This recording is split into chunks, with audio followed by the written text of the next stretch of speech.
kids, safe kids, it's up to you. Build a sense of confidence, it's what we have to do. Warning, I chain smoke and I say fuck a lot. But I accept myself for the way I am. I accept you too. Viewer discretion advised. Hey, would you listen to that beautiful chorus of voices? Thanks, kids. And now I'd like you to meet a very good friend of mine. We're almost flesh and blood, you know. Mr. Henry Winkler. Hey, take a bow, Henry. Hi, I'm very glad to see you. We got lots of prizes for you along the way, so sit there, enjoy yourself, or I'm going to run over your knees with my bike. First off, I want to thank Matt for sending me a couple of videos to kind of pique my interest a little bit. What was that? This weird-ass PSA starring the FONZ. The kids never talk.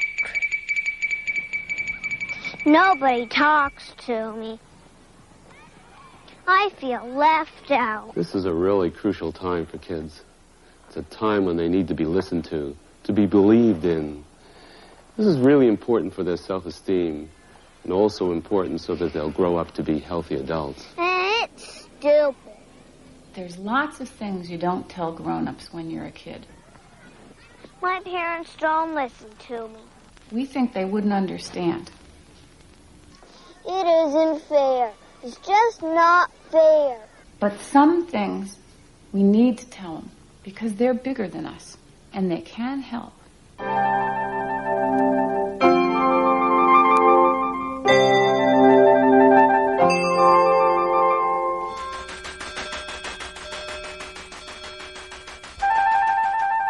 Children have names for all those parts, but they've never told their parents because they think it's not okay. It's important to know what the real names are for things, even if you don't use them all the time. You might want to use your own words most of the time, but it's important to know what they're really called because someday you may have to explain it to a grown-up, something that's happened to you. A lion's not a kitty cat, whether wild or tame. But people sometimes try to give a thing a different name. We often feel embarrassed or even feel some shame. But when speaking of our private parts, here's what to proclaim. That penis is what boys have down in front. Penis is the word, though it seems blunt. All boys have a penis, so no matter what you've heard, remember that penis is the proper word. Vulva is what girls have down below. Even though most people call it vagina, and some children call it Virginia. Vulva, when she's naked it will show. All girls have a vulva, so no matter what you've heard, remember that vulva is the proper word. Both boys and girls have breasts. Each person recognizes they're found upon our chests and grow to different sizes. Our anus is a useful thing indeed. The anus gives relief in time of need. We all have an anus, so no matter what you've heard, remember that anus is the proper word. So don't be appalled, 'cause that's what they're called, and each of them's the proper word for private part. You know, grown-ups can really be sneaky sometimes. If they think that you might tell something that's going to get them in trouble, or that they're ashamed of, they might do all sorts of things or say anything to keep you from telling the secret. But we know that these are just crummy threats or tricks that they play. Like, did you ever hear anything like this?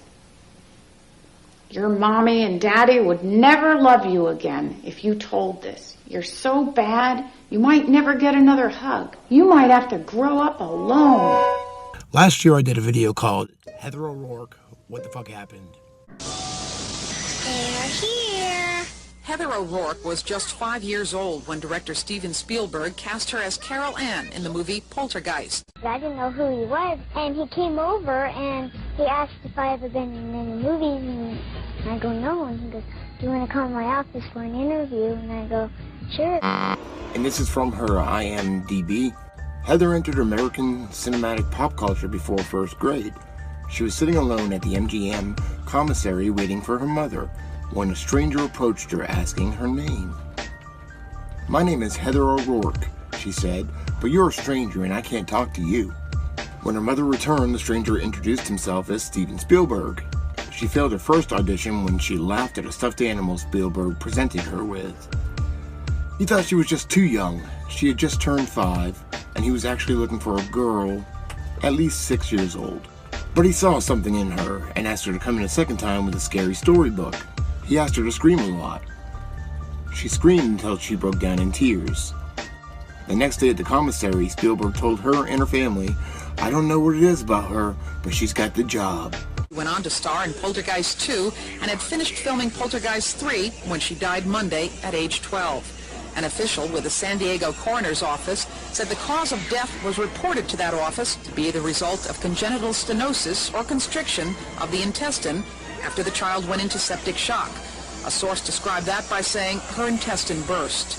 O'Rourke's manager, Mike Meyer, would only say that the child was thought to be suffering from the flu Sunday and that at that time her condition did not appear to be serious. She was taken to a San Diego hospital Monday.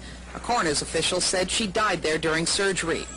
O'Rourke's family is said to be in shock. It was the mid-1980s when a producer came up with the idea of a tween show that not only would feature a rotating cast of extras, but would make the studio a bunch of money because it would film quickly and not hire any adults. From the first day, it was the worst place on earth if you were a kid. The studio where the show was filmed also had several other shows being filmed there, most of which featured lots of children. Executives would drive to Hollywood right before lunch and would stay at the studio for several hours each day. On this particular show, there was a special guest star, a very special guest star. Still not a tween, everyone knew who she was. Executives flocked to her at the studio that day to see her. She was first molested when she was 5 or 6 and had continued to be molested throughout her hit movies and also on a previous show. That makes me wonder, are they talking about Happy Days? Yeah, right. Listen, it's me again. We met in the hall. That doesn't make us strangers no more. Can we chat? I guess so. Is your daddy home? No. Oh, all right. When is your daddy coming home? Mommy says when hell freezes over. That would be kind of weird. One of the stars of the show, who has spent her life bouncing in and out of rehab because of what she saw, and who was actually nominated for awards from the show, described the atmosphere that day. A bunch of fucking pigs. I had just turned 12 or 13. I was the same age as the actress coming in. Maybe a little older. We had been shooting for months and I was old news. They knew I would do what they wanted, but they always wanted someone new. This was someone new and someone they all knew. They had set it up like a peep show almost. She had finished shooting that morning and they brought her out on the stage. The stage was used most of the time for a game show that was taped there. The game show is still on today. I can't watch it knowing what happened to her there. They brought her out, and the front 4 rows of this theater were filled with guys who were already rubbing themselves. The girl was wearing a bikini. The show took place around the beach, just so they could make these girls wear next to nothing. They had her walk around on stage under lights. The lights were focused on her and she couldn't really see out in the audience. She was squinting. It must have been blinding for her. They had her walk back and forth. Then they had her start dancing. All of these guys were doing what another star at the same studio got busted for. This went on for about 20 minutes. Then 3 of the guys took her off to a different area of the studio. The actress didn't see what happened, but about 45 minutes later, one of those 3 guys came running out and needed a set medic. Apparently, they inserted something inside the girl, and things were bad. The medic came, and the ambulance came. The parents of the girl were told some crap story. That crap story ended up killing the girl because the parents believed the executives. In the reveal, Heather O'Rourke. Then they operated on her after they had her stable, and they told me she had a congenital blocked intestine, had died of septic shock. And the next day, that's when I got to thinking, well, this isn't what she had. I'm gonna kill you if you tell. I can do it, you know. I could come in your house and plant a bomb and you wouldn't even know it. Or I could hurt your parents, or I could even kill your brother and sister. That's not true. You know that that's a lie. I'm magic. I can see wherever you go, and I'll always know if you tell the secrets, and I can come and get you. That's not true. Grown-ups aren't magic. They just play tricks. Hey, baby pack, listen, if a ghost came to you and said, just follow me into the woods and I'll give you an entire packet of power pellets, would you go? Ooh. And if you were in the woods there and he said, I got a map for a mountain of power pellets, would you go? No. Yes, that is the right answer. That's the right answer. You had me worried there for a minute, you know? Ooh. All right, good. You're cool. All right. But even weirder, why would Henry Winkler, who is one of her pallbearers, say this? Fonzie's getting married. Fonzie's getting married to Linda Pearl. A beautiful, delicate, majestic young woman. Really fabulous. Heather O'Rourke, who played her daughter, committed suicide, or was killed by some strange thing happened there. They said that she died from, bad flu. But I think she was tortured by her father. I think. She pulled her eyelashes out, I think. Really unhappy little girl. It's terrible. I used her as a producer. We hired her to be in one of my after-school specials, Not With My Sister, which was about teenage suicide. Sad. It makes no sense. Fucking stoned.